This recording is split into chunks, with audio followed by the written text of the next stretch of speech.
Mesdames, Mademoiselles, Messieurs, bonsoir. Merci de nous rejoindre à Canal Algérie pour un nouveau numéro de questions d'actu. Hier s'est tenu une journée parlementaire sur la réforme des programmes scolaires en Algérie. Responsables du secteur, pédagogues, chercheurs et représentants du peuple ont pris part à cette rencontre dont l'importance n'est pas à démontrer. Beaucoup de questions ont suivi les différents exposés donnés par les membres de la commission des programmes. En quoi consistent les changements? C'est quoi un programme de deuxième génération? Quel bilan peut-on déjà faire sur les réformes engagées? Quelle est la place de l'école algérienne dans le voisinage immédiat et dans le monde? Quelle est la place de l'enseignant dans cette réforme? Des questions et bien d'autres que nous allons aborder ce soir avec nos invités. Il s'agit sans plus tarder du professeur Mohamed Taibi, parlementaire et universitaire. Merci d'avoir accepté notre invitation. Bonsoir. Nous aurons également le plaisir de recevoir incessamment, dans quelques minutes, il va nous rejoindre M. Iman, qui est secrétaire général de la Commission nationale des programmes. Nous recevons également ce soir M. Farhat Chebr, vous êtes secrétaire général de la FNTE. Merci pour l'invitation. Et à vos côtés, M. Boualam Amoura, secrétaire général du syndicat autonome des travailleurs de l'éducation et de la formation. Merci d'être avec nous ce soir. Bonsoir et merci.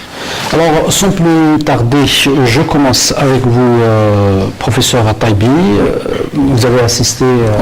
comme hier à la journée parlementaire, aux différents débats qui ont eu lieu. Alors, le système éducatif algérien passera au programme scolaire dit de deuxième génération. En quoi il consiste? Vous savez, d'abord la journée parlementaire a été un moment de réflexion, aussi peut-être un moment de partage sur les soucis et aussi sur l'importance qu'accordent les institutions de la République aux réformes de l'école. Et ça, de mon point de vue, c'est un élément très positif. La journée aussi a mis en valeur les apports des pédagogues quant à l'application de ce qui est actuellement appelé les réformes de la deuxième génération. Mais avant d'entamer la question, je dois dire que l'intérêt qu'accorde la société algérienne à l'école et à la réforme de l'école est pour moi un indicateur important sur les grandes évolutions de notre pays, ce qui va imposer à l'institution et au pouvoir public d'ailleurs, ce qui va leur imposer une approche plus sereine, plus sage et porteur du lieu que la société algérienne attend de la réforme des écoles. Donc la différence n'est pas au niveau de la nécessité et du besoin d'une véritable réforme qui aboutirait, selon mon point de vue, si cette réforme est profondément réfléchie à la création de l'intelligence algérienne. Mais est-ce que vous croyez que cette réforme, justement, est profondément réfléchie? J'ai lu les documents qu'ils nous ont donnés.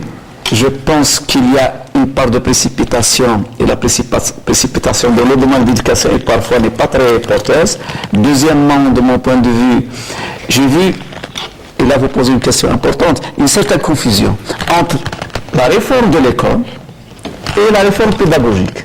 S'il s'agissait d'une réforme pédagogique, ce n'est pas notre affaire, à la limite, pour être modeste. C'est l'affaire de grands pédagogues, des philosophes de l'éducation, ceux qui construisent, je dis, le profil de notre élève algérien. C'est ça la réforme de la pédagogie. Maintenant, s'il s'agit de la réforme de l'école, ça c'est une autre affaire. C'est une affaire de politique publique et le ministère n'a qu'appliqué les choix de notre pays dans le domaine de la réforme de l'éducation. Il y a toujours une confusion. Madame la ministre, elle présente dans sa communication presque l'idée d'une réforme de l'école. Mais ce que nous avons vécu hier au niveau de l'Assemblée nationale, c'était uniquement une réforme de la pédagogie. Et je l'ai dit, sincèrement, que le pays a besoin d'une grande réforme de son école et ça va appeler la participation de tous ceux qui font l'école. Et vous m'avez posé une question qui me vient dans le sens où les contenus, on ne les connaît pas. C'est-à-dire que matériellement. Les collègues universitaires ont présenté des architectures de programmes, des méthodes didactiques, c'est vrai. Mais qu'est-ce qu'on va mettre dedans? Et à ce niveau-là, moi j'appelle justement à encore beaucoup plus de débats, de spécialistes, de ceux qui vont construire par le sens, par le texte, par la morale, qui vont construire l'école algérienne dans ce domaine-là. Alors, M. Amara, vous trouvez aussi qu'il y a une confusion entre réforme de l'école et réforme pédagogique? Tout à fait. Pourquoi? Donc d'abord, je vous remercie de l'invitation. Donc il y a dans tout changement, il peut y avoir comme ça des trébuchements, si j'ose dire. Nous sommes le premier syndicat autonome après l'Algérie indépendante. Depuis le 1992 qu'on demandait une refonte, le docteur l'a bien expliqué, on a demandé une refonte du système éducatif, pas seulement de la pédagogie, parce que l'école, elle forme des générations. C'est l'avenir d'un pays. Ce qu'avait dit le docteur, il a tout à fait raison. Moi, je dirais, par rapport à la précipitation, là, j'ai une petite réticence. Pourquoi? Parce qu'hier, lorsqu'on avait... ce n'est pas pour la première fois qu'on avait participé et entendu cet exposé, mon camarade est là, et ils n'ont pas été plus loin que la 4e année moyenne du collège. On ne nous a jamais parlé du lycée. Et vous parlez de contenu, et vous avez tout à fait raison. Nous n'avons pas vu le contenu, même nous avons des échos.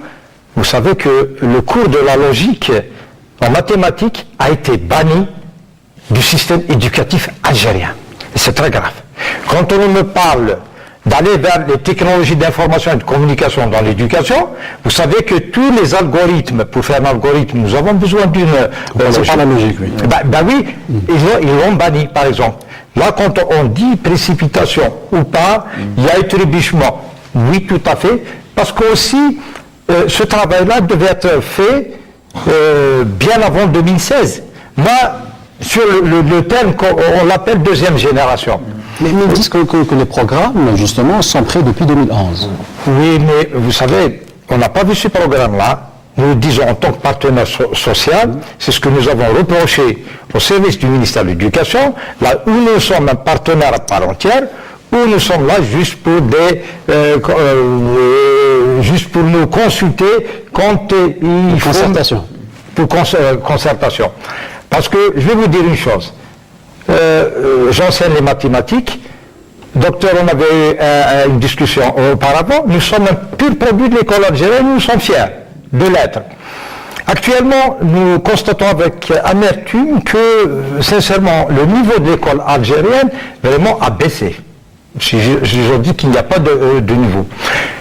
Vous allez voir en terminale, et quand le docteur parlait de contenu, en terminale actuellement, le cours des nombres complexes, vous allez trouver sur le livre qui est expliqué, défini, terminé en une demi-page.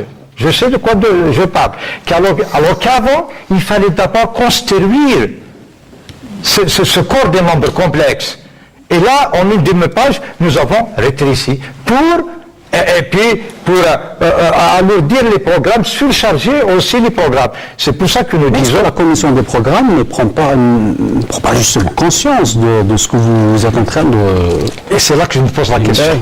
Je m'excuse de le dire, mais sincèrement, avoir ces programmes-là, ils nous disent qu'ils l'ont fait dans la précipitation. Mais avoir le contenu de certaines matières, là je me demande ce que l'on veut faire de l'Algérien de demain.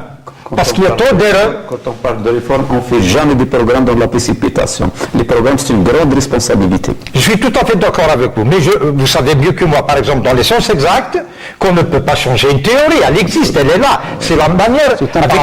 Voilà. On ne peut pas changer. Et on dira le théorème de Pythagore, ça fait depuis les années, des siècles qu'il existe. Il y a la manière de l'enseigner. Mais il y a aussi ce qu'on appelle un enchaînement. Vous êtes enseignant universitaire. Et à l'époque, on nous disait qu'il y a des modules prérequis. Des prérequis.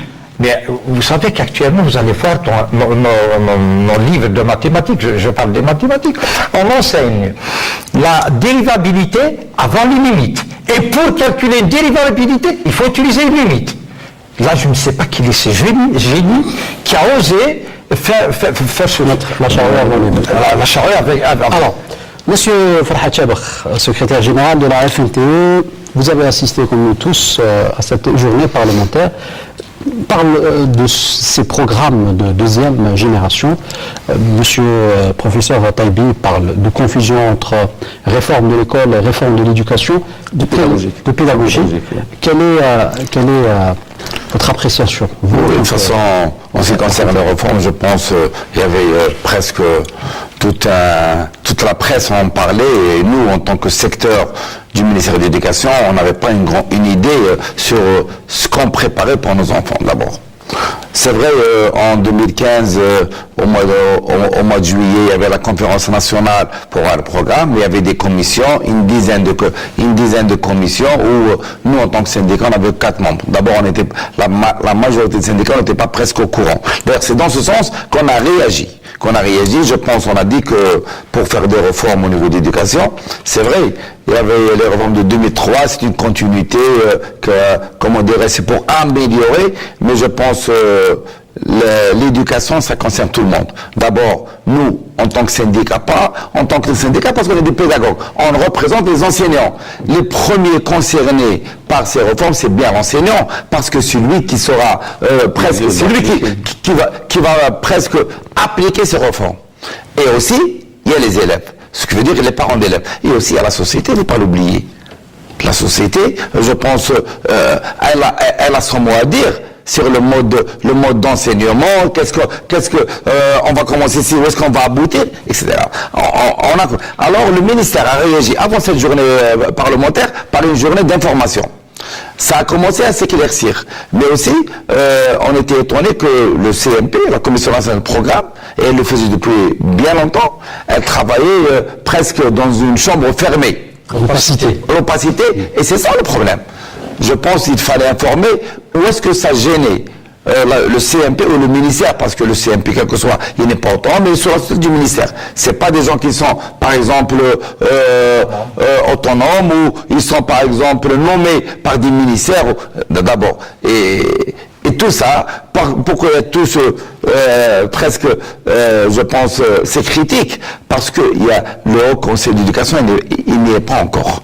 S'il y avait le Haut Conseil, et là, il y aura toutes les institutions. Je pense même à la PM, les différents ministères, les pédagogues, les professeurs d'université. Et c'est à elle le conseil, il sera autonome, il est autonome d'abord. S'il le faisait, c'est vrai. Alors, le ministère, c'est vrai, une journée d'information, on nous a expliqué. Mais aussi, je pense, comme presque la société a commencé à réagir. Ont permis, d'après vous, à dissiper certaines craintes, même, je dirais, certaines rumeurs par rapport à... Oui. La journée d'information et surtout la journée parlementaire, d'abord, au départ, qu'est-ce qu'on pensait? On n'était pas au courant qu'ils vont diminuer le taux horaire de l'arabe, ils vont enlever Tabia Islamia, l'éducation islamique, l'histoire elle va être mise de côté. C'est vrai, tout le monde a réagi. On dit c'est pas possible. L'oral arabia, c'est la langue officielle, etc. Je pensais aussi qu'il va y avoir un changement le taux horaire, mais après la journée d'information, on nous a en ce qui concerne cela. Mais le contenu, comme l'a dit le professeur, le contenu jusqu'à maintenant, personne ne l'a. Absolument. D'abord, au niveau de la journée pédagogique, au niveau de la journée où vous étiez présent, dans 2 ou 3 jours, il sera sur le site. Dans 2 ou 3 jours, ils ont fait des études sur les contenus du programme. J'ai discuté avec les conseillers du ministère. Et c'est vrai que parfois ils posent de bonnes questions, mais ils ne donnent pas, ils ne nous informent pas sur ce qu'ils ont envie de faire. Je vous donne un exemple. Et je l'ai dit au niveau de hier. C'est vrai que, je vous dis ça franchement, à partir de 90 jusqu'à peut-être 2008-2009, l'école algérienne a été sur le plan pédagogique sinistré. Tout à fait. Et ça veut dire un besoin stratégique de refonte de l'école. On est d'accord sur cette question-là. Maintenant, l'alternative pédagogique qui va avec l'alternative même de l'école en tant qu'objectif à réaliser l'école et la pédagogie. Et je posais la question, est-ce que l'école qu'on va réformer va reproduire les lumières qui nous manque au niveau de l'école. Quand je parle de lumière, je parle des textes. Ça, c'est la question cruciale. Fondateurs, d'abord de notre identité, Tout à fait. mais aussi qu'on ne peut atteindre l'universalité qui est d'ailleurs proposée dans l'argumentaire que par notre identité, et non pas par une projection sur un... Je vous donne des exemples. Quel est le meilleur texte qu'on peut proposer à nos élèves de terminale en philosophie si on doit leur choisir par exemple Bnorcht, ou si on doit leur choisir Motofé, ou si quel est le meilleur texte qu'on propose à nos élèves de première ou de terminale quand il faut travailler sur Ben Khaldoun? Quel est le meilleur morceau poétique qu'on peut proposer à nos élèves? Si on doit parler de refondation, c'est d'abord réhabiliter nos lumières. Et après, on n'a aucune information sur ça. Non, sur ça, pardon professeur, sur ça, la ministre, c'est un point positif. Elle a dit, c'est vrai, avant il y avait la plupart des textes qu'il y avait, d'abord il y avait son nom, c'est des textes presque inconnus, on le connaît anonyme, mais maintenant c'est vrai, elle propose à ce que 80% des différents textes, etc., seront algériens. Ça, c'est très important, mais aussi, parmi ces 80%, c'est pas n'importe quel. Il ne faut pas que ce soit algérien aussi. Il ne faut pas que ça soit en contradiction avec nos mœurs, avec, etc., etc. Vous le dans ce sens. Vous le disiez bien. Maintenant, l'école, c'est des choix. Parce qu'au niveau de la formation d'une génération, on fait des choix stratégiques au niveau de référents. On a un très grand patrimoine d'intelligence et d'esthétique. C'est pour ça que je l'ai dit au niveau de l'intervention. J'ai dit, moi, je rêve d'une école de l'esthétique et non pas une école dogmatique. Et aussi, j'ai dit une chose, c'est que l'école, ce n'est pas un espace de la da'wa, c'est un espace de la production de l'intelligence. Donc, pour qu'on puisse arriver à ça, il faudrait une stratégie. La stratégie à global commencer par des vrais programmes consensuels, adaptés et adoptés par les institutions de la République, dont le ministère n'est qu'un le bras exécutif de la chose. Deuxième élément, de mon point de vue, quel est le fruit qu'on attend? Justement, dans la loi de l'orientation de 2008, on assiste justement à ce passage, j'allais dire historique, de l'école qui se base sur l'approche l'approche mécaniste vers l'approche cognitiviste. C'est-à-dire qu'aujourd'hui, nous avons vu les exposés présentés hier par les experts de cette commission, nous expliquant que dorénavant et désormais, l'école va adopter cette méthode d'approche par compétence, qui est une approche quand même c'est un choix très prometteuse. Vous parlez d'une école qui produit l'intelligence. Qui produit l'intelligence. Maintenant, la méthode pédagogique, je ne suis pas un vrai spécialiste pour évaluer l'approche par compétence. Mais ceux qui vont l'adopter et l'adapter aussi sont responsables devant l'histoire. Analysez cette approche-là. Qu'est-ce qu'elle a donné comme exemple? Moi, je suis très simple avec vous. L'Inde avait un reparti au niveau de la production de l'engineering informatique. Ils ont fait un choix. Maintenant, ils ont les meilleurs ingénieurs en informatique, en électronique, et qui coûtent moins cher. Tous les programmes sont presque faits en Inde. Chez nous, moi je me rappelle dans les années 70, le président Abdallah Ahmed, il a fait ce choix avec l'introduction de l'informatique. On était les meilleures universités en informatique, c'était l'Algérie. À présent, tout a été détruit. Donc vous voyez, quand on parle de la réforme, il faut des objectifs. Et il faudrait aussi des responsabilités. Ce n'est pas à chaque fois qu'on vient nous inculquer.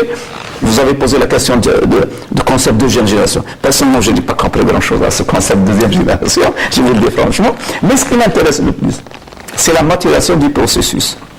C'est vrai que l'école algérienne a été brisée durant les périodes difficiles, c'est vrai. Ressouder la structure de l'école est importante, c'est vrai. Mais je pense qu'on ne peut aboutir à produire de l'intelligence qu'aussi par l'approche intelligente de la pédagogie. Qui sont nos meilleurs pédagogues? Qu'est-ce qu'ils ont produit en termes de texte?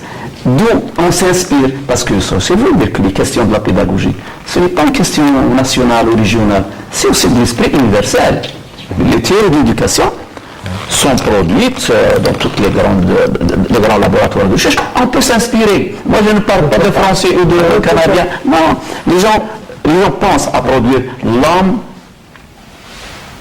nouveau, comme le disait Lénine à un certain temps. Vous voyez.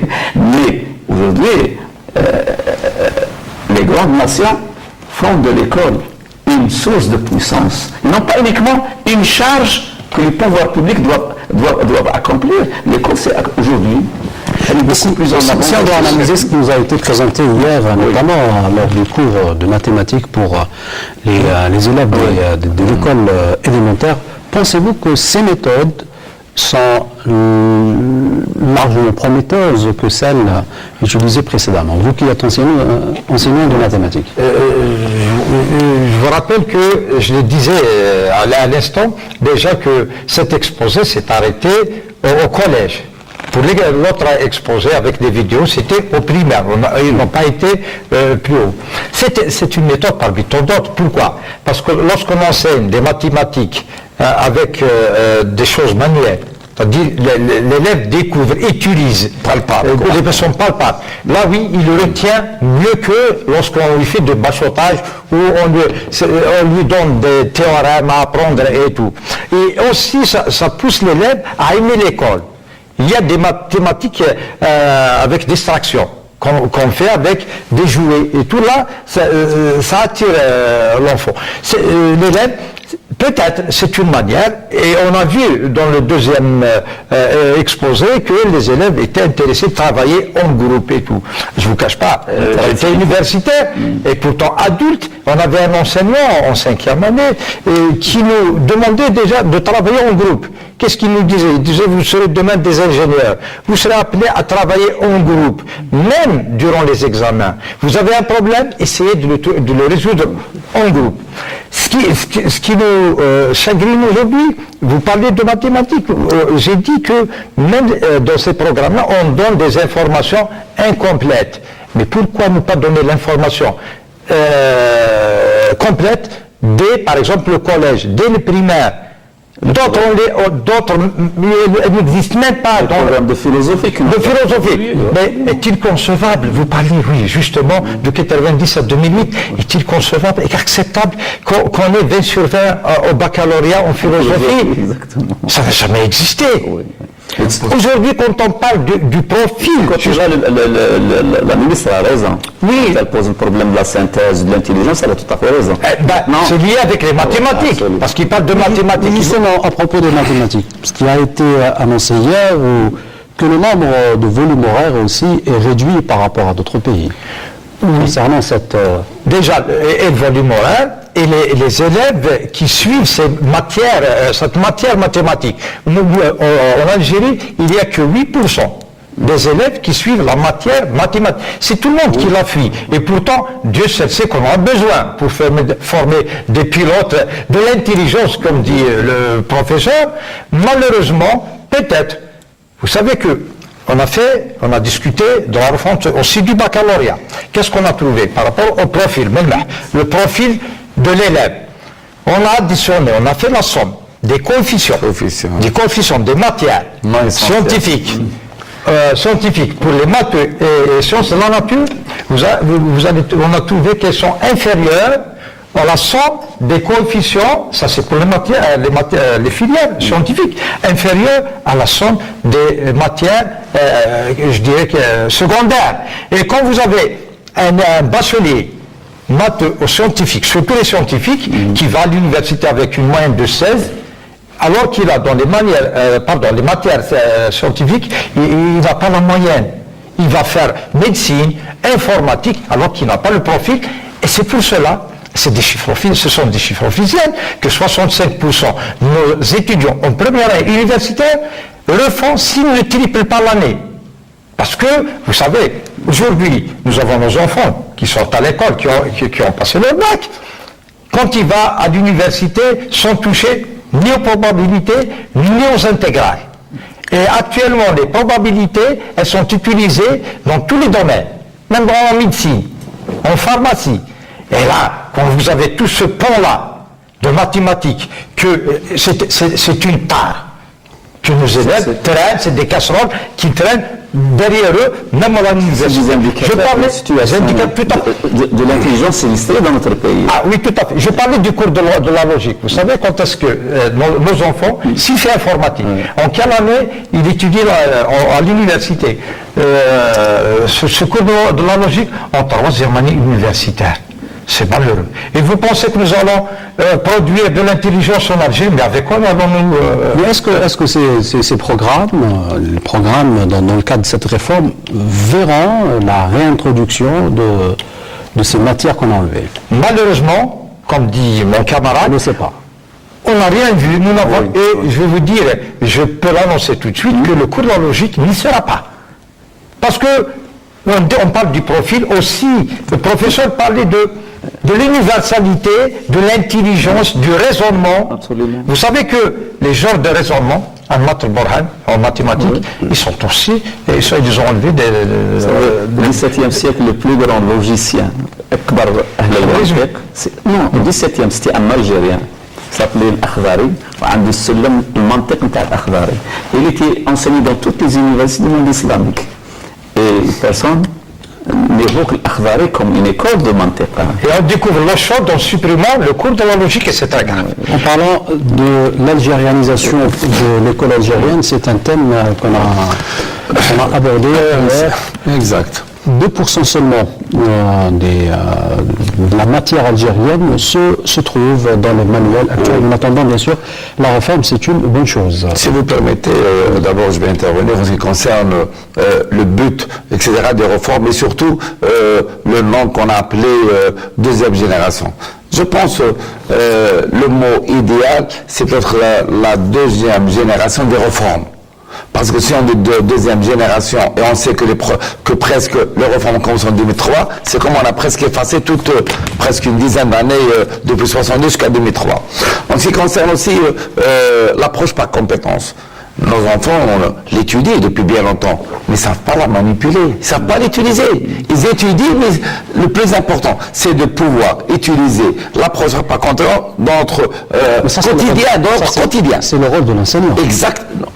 Des programmes aussi. Il faut que l'enseignant est lié par des programmes, par des taux horaires qu'il doit respecter aussi. Je pense que c'est dans cette idée, je pense que Madame la ministre a bien fait, parce que c'est vrai, parce que elle essaye toujours avec les deuxièmes générations des réformes, elle essaie d'introduire, comme on a dit, l'approche par compétence, pour utiliser dans notre vie quotidienne. Et aussi, en ce qui concerne aussi, c'est pour aussi introduire presque 80%, je pense, des auteurs algériens. Et aussi, sans oublier aussi qu'on est obligé de s'ouvrir vers l'univers. Il faut presque les auteurs universels aussi, d'autres pays. Mais ce qui est important, c'est vrai, si on demande à n'importe quel élève de la première année primaire à la terminale, peut-être qu'il ne connaît pas assez d'auteurs algériens. Et c'est malheureux. Pour revenir un peu au programme dit de deuxième génération, alors des réformes. Toutes ces questions qu'on a abordées, on va reposer les mêmes questions à M. Ismaël Ilman, je disais tout à l'heure, secrétaire général de la Commission nationale des programmes, qui vient de nous rejoindre. Merci d'être avec nous ce soir pour répondre aux questions autour de cette réforme. Tout à l'heure, M. Taïbi disait parce qu'il a assisté hier avec nous à la journée parlementaire, il disait qu'il y a confusion aujourd'hui entre la réforme de l'école et la réforme de la pédagogie. On a du mal à cerner un peu les objectifs de cette réforme. Exactement.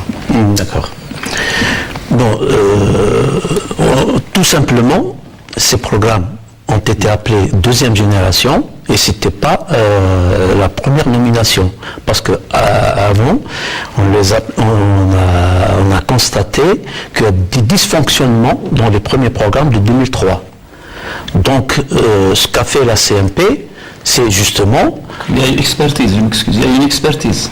Oui, on a eu des expertises nationales, du terrain, des spécialistes, il y a des universitaires, il y a des chercheurs, il y a des... Donc, plus tard, dans cette année ou l'année passée, on les a appelés deuxième génération.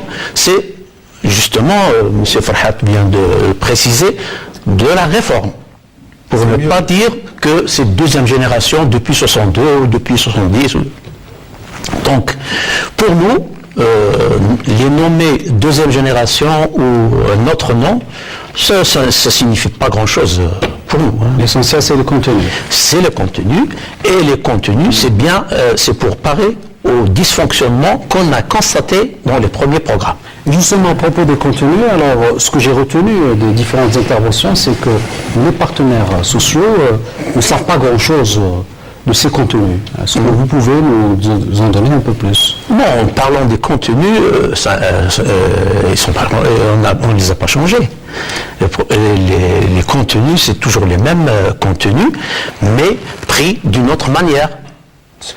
Je ne sais pas, quand on fait un programme, par exemple, je donne quelques exemples. Le côté valeur n'apparaît pas très bien dans les premiers programmes. Donc, cette fois, on a mis l'accent sur les valeurs. Et je vous dis que nous sommes les premiers à le faire par rapport à nos voisins ou d'autres systèmes éducatifs. Par exemple, en France. C'est maintenant qu'ils reviennent aux valeurs, qu'ils essaient d'introduire d'autres programmes pour l'année prochaine, justement axés sur les valeurs. Alors, j'allais poser une troisième question pour mettre un peu Monsieur Imam au courant de ce qu'on abordait tout à l'heure. Je vous relance sur certains aspects cités par M. Amoura concernant le contenu justement à propos de mathématiques. Oui. Certaines leçons ont été enlevées. Alors, à quoi ça sert de faire des réformes si le contenu ne change pas? D'accord. Le contenu, surtout quand il s'agit de contenu scientifique, ça ne change pas automatiquement. Il y a des réajustements à faire, peut-être, oui. Il y a un autre déploiement des thèmes abordés par le système éducatif en mathématiques, en sciences, en physique et tout. Donc, si, par exemple, un thème était programmé pour une première année moyenne, et maintenant, il se retrouve en deuxième année moyenne, parce que le terrain l'a demandé peut-être. Parce qu'on a vu qu'il y a un dysfonctionnement quelque part. C'est pour ça que... mais les contenus proprement dits ne changent pas. Il reste les mêmes. Oui. Allez-y, monsieur. Je suis bien écouté, s'il n'y a pas une évolution qualitative des contenus programmés dans les divers champs de la pédagogie. Donc on n'est pas en état de réforme, on est en état d'amélioration des programmes. Ça, c'est la question que je me pose. Tout à fait. Voilà. Deuxième élément, il nous a bien éclairé qu'il s'agissait d'une réplique par rapport au terrain. Moi, ce mot me paraît un peu... Je ne le comprends pas très bien, parce que ce qui est important, c'est l'élève. Et l'élève, l'Algérien, mais aussi l'Algérien, pas isolé de l'intelligence universelle. Et maintenant, la question que je me pose, je n'ai pas de réponse. Les mathématiques enseignées en allemand, qui a l'âge d'un Algérien, sont les mêmes et sont-ils enseignés de la même manière? Je pose une question. Deuxième question, si on s'inscrit dans une réforme uniquement pédagogique. Si ce n'est pas le cas, pourquoi? Si ce n'est pas le cas, pourquoi exactement? Et qu'est-ce qu'on veut? Maintenant, notre ami a posé la question des valeurs. C'est une question compliquée parce qu'elle devient une question de société. C'est parce qu'au niveau du champ des valeurs, la société serait interpellée. Comment faire évoluer la question des valeurs et des identités? Je l'ai dit tout à l'heure, que l'école n'est pas un espace de la da'wa, c'est un espace de l'éducation, de la morale algérienne et universelle. Donc, À ce niveau-là, on a besoin d'une bonne communication institutionnelle. Troisième question que je me pose maintenant, c'est que cet esprit de la réforme pédagogique, il exige des moyens. Ce n'est pas qu'on veut changer par des programmes. Maintenant, la didactique, elle a un coût. Tous les supports didactiques ont un coût.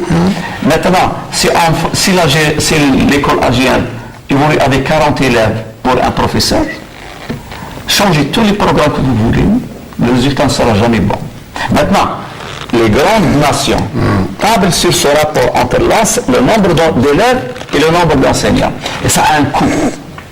Et je me pose toujours la question, je pense que Madame la ministre va s'intéresser à ce problème. Combien nous coûte l'éducation dans ce pays? Quels sont les fruits qu'on est en train de récolter? C'est une question à laquelle on essaiera d'avoir une réponse peut-être dans les jours à venir, mais en attendant, on va revenir sur la question des programmes dans la matière des mathématiques. Vous citez tout à l'heure des lacunes. Est-ce que vous pouvez les exposer à M. Hillman? D'autant plus qu'il vient de nous dire que les contenus on peut. Hier, on n'a pas touché au secondaire, hein. On s'est arrêté juste au collège. D'accord, donc là on ne pourra pas parler de refonte, de révision des réformes, parce que je dis honnêtement, nous n'avons pas jusqu'à présent le contenu, malgré que nous approuvons plus de 15 jours. Cela fait plus de 15 jours. Le contenu ne change pas. Je vais vous dire une chose. Nous avons appris le théorème de Pythagore au primaire. Dans les pays en Allemagne, par exemple, et l'enseignent en primaire, mais pourquoi pas pour nos enfants? C'est simple. Vous avez un triangle rectangle, et vous dites que le carré de ce côté-là est égal à la somme des carrés de... Tout à fait. Là, vous allez voir, en quatrième année, un élève de quatrième année moyenne, et même de première AS, parce que j'ai mes enfants et je les suis en mathématiques, ils ne savent pas c'est quoi un triangle, un cercle trigonométrique. Et en arabe, vous leur dites Daïra Muthlathia, ils pensent à triangle, à un cercle trigonométrique. Plus que ça. On leur dit même pas c'est quoi, et on leur définit le sinus sur le cosinus comme il est compris entre 0 et 1. Mais pourquoi on ne dit pas de moins 1 à 1? On ne lui donne pas l'information en quatrième année moyenne complète. Dans les autres pays, c'est moins 1 à 1, on le prépare. Pourquoi est-ce qu'il attendra jusqu'en terminale? Comme simple exemple. Mais est-ce que ces remarques ont été prises en considération, M. Hillman? D'accord. Dans le cadre des concertations? Premièrement, monsieur a parlé de si le contenu n'évolue pas, donc ce n'est pas une réforme. Exactement, ce n'est pas une réforme de la réforme. Et Madame la ministre a bien précisé ce concept. Il n'y a pas de réforme de la réforme. La réforme est la seule qui a été faite, débutée en 2003. C'est maintenant une continuité. C'est l'amélioration de la réforme. C'est seulement amélioration. Mais quel est le bilan de cette réforme, justement? Nous allons perdre encore du temps, je m'excuse. Nous allons perdre encore du temps en 2016. Quel est le bilan de cette réforme Nous, est-ce que le collège s'est amélioré, justement? Ce qui a été fait en 2013, je crois, et en 2014, il y a une évaluation je ne sais pas, primaire, obligatoire, primaire et moyen. Oui. Ça a été fait en 2013 et en 2014, et le bilan nous a été communiqué, et on était présents, et même nos collègues du syndicat, ils étaient présents, et il y a même quelques sénateurs et quelques députés qui étaient présents. Donc on a pris en compte justement, et est-ce qu'on a trouvé que presque 95% des doléances dans ces rapports, c'était notre autocritique qu'on a fait en 2007-2008. La CMP a fait une autocritique. Il y a un document qu'on a appelé argumentaire pour la réécriture des programmes, qui existe, il est écrit en arabe et en français depuis 2007-2008. Parce qu'on a cité tous les dysfonctionnements qui existaient dans les premiers programmes. Et pourquoi on On a cité encore pourquoi ces dysfonctionnements. Quand on fait un programme, quand on élabore un programme dans l'urgence, automatiquement il y a des dysfonctionnements. On ne peut pas échapper. Et les gens qui ont fait ces programmes, ces premiers programmes, c'est eux-mêmes qui ont fait la deuxième génération.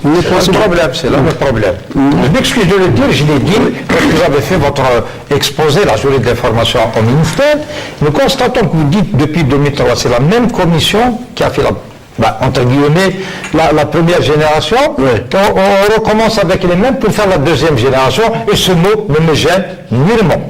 Qu'on dise deuxième. Les gens, les Algériens, ceux qui critiquent, quand ils ont leur véhicule, je ne cite pas de mal, ils sont là fiers de dire c'est la 7e génération. Là, quand on parle de l'école algérienne, nous n'avons pas le droit de dire deuxième génération. Et nous devons rougir. Parce que c'est contre l'argent après l'indépendance, c'est mon âge, on devrait parler de la 8e génération sans honte. Alors là, on est en deuxième, et là, je dis qu'on divise un petit peu, détourne le problème. Par rapport à la conférence nationale de l'enseignement obligatoire, n'a jamais eu lieu. C'était prévu en juillet 2013. Nous avons fait une conférence le 11 avril, si je ne me trompe pas, 2013, au lycée des mathématiques. On nous avait promis qu'il y aura une conférence nationale au mois de juillet. Malheureusement, jusqu'à présent, avec le départ de l'ancien ministre Bab Ahmed, on n'a pas eu de résultats. Les résultats aussi de la conférence nationale. 2021. 2014. Non, 2014. Mais les résultats, nous n'avons eu aucun résultat quand le professeur parle d'expertise. Il faut qu'il y ait un document pour s'autocritiquer au moins. Maintenant, en 2016, on est là, on parle de stratégie. Moi, j'ai peur de dire, je pose la question, n'était pas déjà trop tard? Parce que vous savez, la science, la technologie, elle avance un pas de géant.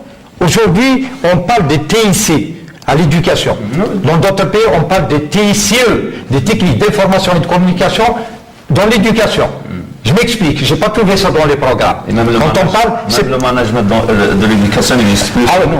Si je vous parle de mathématiques, de recherche opérationnelle aussi. L'économie de l'éducation, on ne connaît absolument rien. Oui, et si je vous parle de recherche opérationnelle, normalement, c'est les mathématiques, on devrait les enseigner au lycée. On n'en parle pas, on supprime la logique, on parlera de la recherche opérationnelle.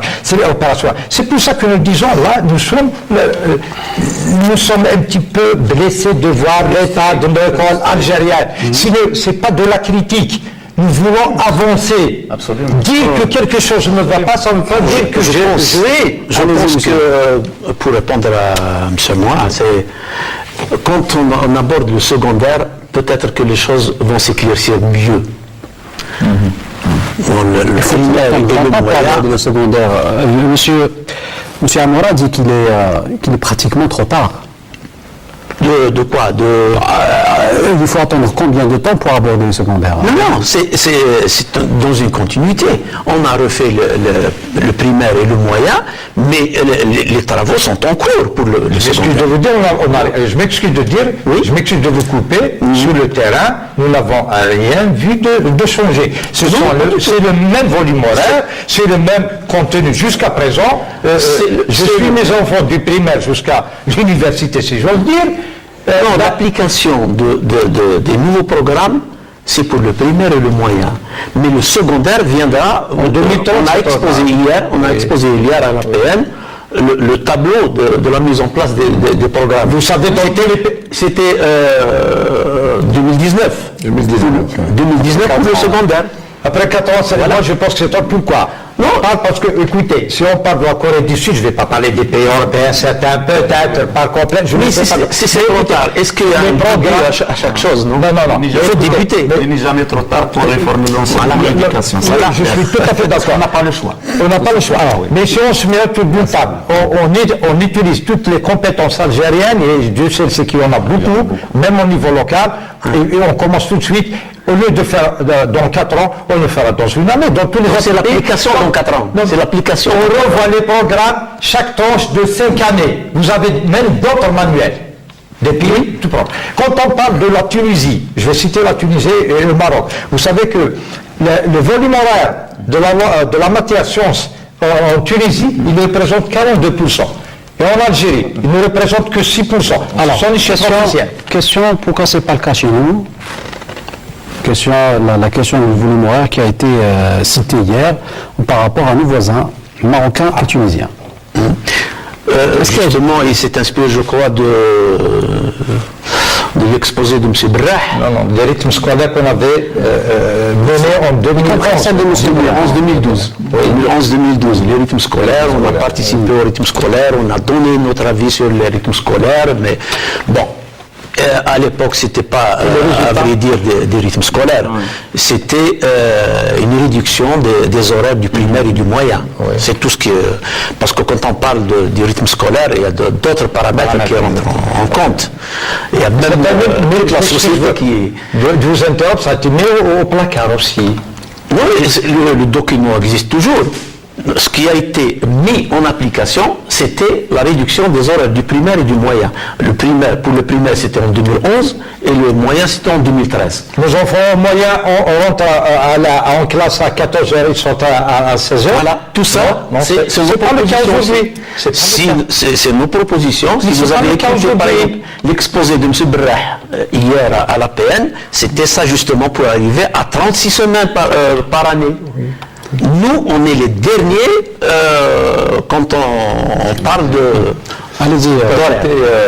Je pense peut-être, moi de toute façon je ne doute pas, peut-être je veux dire même d'innocence de Madame la ministre, parce qu'elle aime bien faire, mais aussi ce qu'on lui reproche, c'est qu'il n'y a pas d'information. Quand il y a une information, il y a un débat.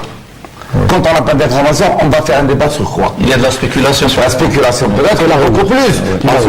Beaucoup plus. C'est ça. Moi, ce qu'on attend du ministère, au fur et à mesure qu'il y a le programme, il faut qu'il soit presque mis à la disposition de tout le monde, et surtout les enseignants. Les enseignants, ils aiment bien savoir avant. C'est vrai, la formation avec les inspecteurs, mais elle est insuffisante. Mais si on a tous les programmes qui sont bien, ils sont clairs, et aussi ils peuvent proposer. Il y a des leçons qui sont obligatoires. Par exemple, moi je le dis, la dictée, elle est importante pour les enfants. Elle n'existe pas encore. Bien sûr, la dictée, elle est importante. L'arabe, le surtout. Des fois, je reste blême comme ça en écoutant des élèves d'autres pays, comment est-ce qu'ils parlent très bien. Et nos enfants, ils n'arrivent pas à s'exprimer. Mais justement, dans les nouvelles approches, c'est ce que je disais. Pourquoi je disais que Madame la ministre, elle veut bien faire. C'est ça, l'approche par compétence, c'est l'utiliser dans notre vie quotidienne. C'est important. Savoir calculer aussi. Pourquoi on n'apprend pas, au lieu par exemple de montrer à l'élève le rôle, par exemple, du primaire, le rôle du président d'APC. Il est assez cher pour ça. Il y a autre chose. On lui apprend d'abord à calculer, à s'exprimer, à écrire. Et c'est le plus important. Au primaire. À être lui-même. À être exactement. C'est très important. Justement, la question de la surcharge des programmes au niveau du primaire. Si vous permettez. Puisqu'on est en train de se plaindre que le temps horaire en Algérie est le moins, et au niveau national, comment est-ce qu'on peut dire que les programmes sont chargés? Quand on voit un pays comme le Qatar, ils ont avec 40 semaines. C'est 40 semaines presque. 44 semaines. 44 semaines. Si on va voir les congés, moi en tant que syndicaliste, 28. Moi en tant que syndicaliste, il me dit il faut de 28 à 36. Il faut aussi nous donner les mêmes moyens que les autres pays. Salaire, l'investissement, les moyens de travail, etc. Il faut que ça soit en parallèle. Mais notre retard. Si on voit que nos voisins, les salaires de nos voisins pour les enseignants payent moins bien, et tu me contrôles. Si je me trompe, tu es contrôlé. Vous voyez à peu près. Il faut que ce soit en parallèle aussi. En parallèle, on va sortir de 28 semaines à 36 semaines. Sûrement, on va toucher le samedi, comme ça a été proposé par le CNP. Et peut-être ça ne va pas plaire à tout le monde. Il dit le samedi, c'est un congé pour tout le monde. Comment est-ce qu'on va faire? Vous voyez, quand on dit les programmes sont surchargés. Surchargés par rapport à quoi? Moi, je dirais qu'il y a des leçons qui ne sont pas importantes au primaire. Il faut, à un autre niveau, les donner en éducation civique. Je m'excuse d'intervenir par rapport à... On donnera la parole à Oui, le programme, vous l'avez vous-même dit, et M. Berrah, il vous dit qu'ils ont été conçus pour une durée de pour 6 ans au primaire. On les compacte pour 5 années. Vous savez, il y a automatiquement surcharge des programmes. Actuellement, nos enfants, mais moi je vais... Non, il y a une explication à ça. Hein. Excusez-moi une minute. Pour les 5 années et les 6 années, M. Brah a parlé de 2003, de 2002 à 2005. Bon. Les premiers programmes élaborés en 2003 pour le primaire, c'était pour 6 ans. En cours d'année, c'est, je crois, au mois de janvier, février, il y a une autre décision politique qui a été prise. De réduire à 5 ans Le réduire à 5 ans. Donc, ce qu'on a fait, on a refait tous les programmes du primaire. Pour préserver les mêmes contenus en 5 ans. Et donc il faut faire un tri, il faut faire un redéploiement. On en parlait avant. On est obligé de faire quelques changements pour les faire passer. Donc il faut attendre encore une décision politique pour revenir. Parce que je voulais l'école algérienne. Non, ce que je voulais dire que les horaires ne sont pas du ressort de la CMP. Oui, c'est pas le programme. C'est le programme, mais on travaille sur les programmes, sur les horaires officiels. En tout cas, ce qui est certain, de mon point de vue, concernant l'école, elle doit trouver une certaine harmonie avec la politique. Parce qu'elle ne peut jamais être coupée de la politique et aussi des capacités d'une société à produire son école. Les sociétés les plus, je dirais d'abord les plus riches, les plus avancées, elles investissent sur des générations de la fonction, sur de la compétence. Nous ne sommes pas là. Mais n'empêche que il y a un frémissement au niveau de la conscience sociale et nationale à avoir l'école. Moi, j'entends des gens qui sont vraiment très attachés à l'école, à la formation de leurs enfants. Donc, les pouvoirs publics doivent comprendre ça et faire des choix. C'est pas parce qu'il y a peut-être des problèmes économiques qu'on va au lieu de 6 on fait 5, au lieu de 5 on fait 4. Il faut que ça soit étudié d'abord par les scientifiques. Ça, c'est le premier point. Les pédagogues aussi. Et il faut aussi que investir sur une génération, c'est investir pour l'avenir. Il me semble qu'il y a beaucoup, pas uniquement de précipitation, il y a quelque part de l'improvisation, mais aussi, et ça ce que je ne souhaite pas à l'école algérienne, c'est qu'elle devienne un enjeu de tergiversation idéologique. Il faut faire de sorte que l'école s'éloigne le maximum de ces tiraillements qui n'ont jamais produit une bonne école, ni chez nous, ni ailleurs. Donc, aussi, la pédagogie et la didactique, il faut qu'il y ait un suivi. Moi, je ne suis pas contre qu'au cours quand on fait un bilan, une expertise, on fait des arrangements. C'est nécessaire au niveau de la pédagogie, c'est pas interdit. Mais c'est naturel. C'est naturel. Mais l'idéologie de l'école, je dirais de l'État et non pas des partis, la philosophie de l'école, c'est une affaire de société. Alors, il ne reste pas beaucoup de temps, juste pour... Oui, allez-y rapidement. En ce qui concerne, moi, ce que je peux dire, aussi au niveau de la CMP, normalement, les différents programmes, ils auront au fur et à mesure, à chaque fois qu'il y a un programme, une leçon, ils devaient l'appliquer d'abord dans une école, etc. C'est ce qui se faisait avec l'école fondamentale. À chaque fois qu'il y avait quelque chose, ils l'appliquaient et voir aussi dans différents secteurs. Par exemple, en centre-ville, dans une école éloignée de la ville, etc. Et pour pouvoir... c'est important. Et aussi, ce qu'on demande, il n'est pas encore trop tard.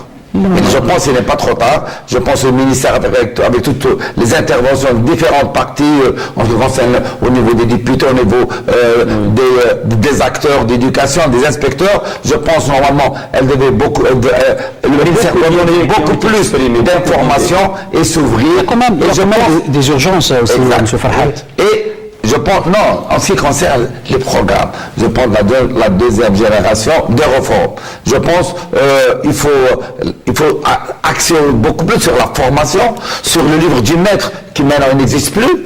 Il était avant même au niveau des écoles fondamentales, il y avait même les fiches du maître qui expliquaient au maître les grandes lignes bien sûr, mais aussi pour pouvoir au maître aussi qu'il puisse se documenter, et surtout qu'on a tous les moyens maintenant avec l'internet. Moi je pense que c'est un problème d'information pour éviter les dires, etc.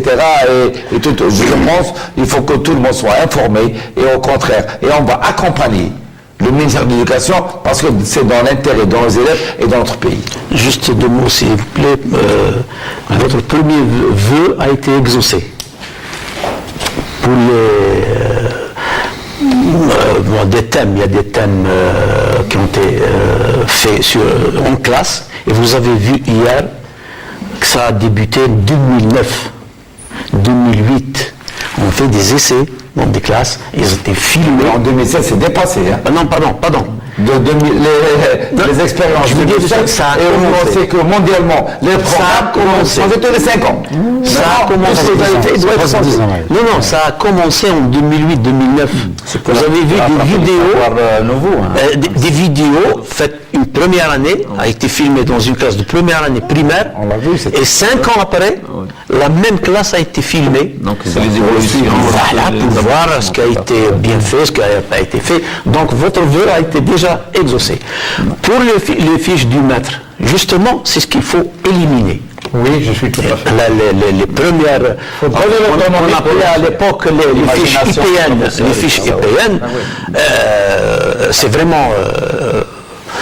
c'est à élaguer les grands budgets, les grands budgets. Mais pour le livre du maître, qui est le guide maintenant, qu'on peut appeler le guide, il existe les cahiers des charges pour les manuels scolaires qui ont déjà commandé. Il faut un cahier d'exercice et un guide du maître. Rapidement, un dernier mot, monsieur. Nous disons que nous ne doutons point de la sincérité de Madame la ministre. Nous sommes pour les syndicats entendus, je le répète. Nous avons demandé une réforme depuis 1992-94. Elle est en train d'appliquer une partie de notre revendication par rapport à l'école algérienne, parce que durant cette séance, on n'a pas tout cerné, on n'a pas parlé des langues étrangères, par exemple. La langue de l'enseignement des matières scientifiques aussi. Les matières scientifiques, même des langues, elles n'ont pas vraiment leur place, parce qu'aujourd'hui, si nous devons acquérir le savoir, vous savez, l'affaire de Tegenturin est tout récemment avec, je citerai peut-être les 2 compagnies pétrolières qui ont fui. Si on formait assez d'Algériens en technologie qu'ils partent et qu'ils ne reviennent pas. Mais malheureusement, nous sommes toujours à la solde de ces gens-là. C'est ce qu'on appelle une projection. Il ne faut pas avoir peur d'apprendre des langues étrangères. C'est une richesse. Pour le français, on n'a aucun complexe. Voilà, nous n'avons aucun complexe. Là, je sais que, moi, quand je parlais, peut-être qu'il est trop tard, vous savez, pour professeur l'a si bien dit mieux que moi. Donc, c'est déjà une génération que nous avons perdue. C'est une génération. Vous savez, vous voyez le comportement des Algériens, donc comment est-ce qu'ils conduisent, comment est-ce qu'ils se comportent. La violence. C'est dû à quoi? Je ne dirais pas que c'est la faute à l'école, mais l'école a une part de responsabilité. L'Algérien n'était pas tel qu'il est aujourd'hui. C'est des mutations parfois que les modernités imposent à des sociétés qui n'ont pas trop de ressort. C'est vrai. Mais je pense que les débats qu'on a eu ce soir et qu'on a eu à la PM, c'est de bon augure. Parce qu'il y a vraiment un cumul, ça veut dire que la société vraiment et les institutions s'occupent de la question la plus sérieuse.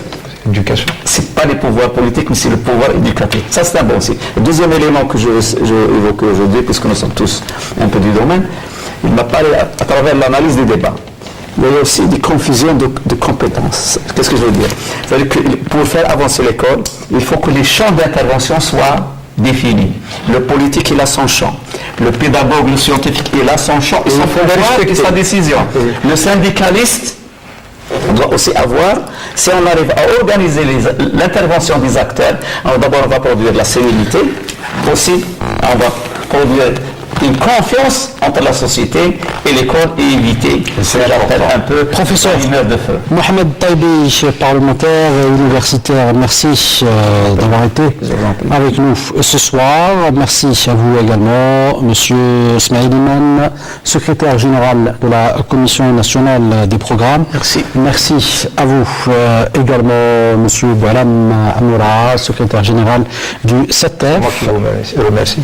Et merci à vous également, M. Farhat Chabakh, secrétaire général de la FNTE qui relève de l'UJTR, je On a la rappelle. chance de parler de la pédagogie. Merci encore une On fois. connaît toujours l'étiquette de syndicaliste comme revendication. Ça me fait plaisir de parler de pédagogie. Vous êtes aussi directeur d'école, je rappelle. Bien sûr. Merci à vous, Madame, Monsieur, de nous avoir suivis. On espère vous retrouver la semaine prochaine pour un nouveau thème de questions d'actu. Je vous dis au revoir et bonne soirée.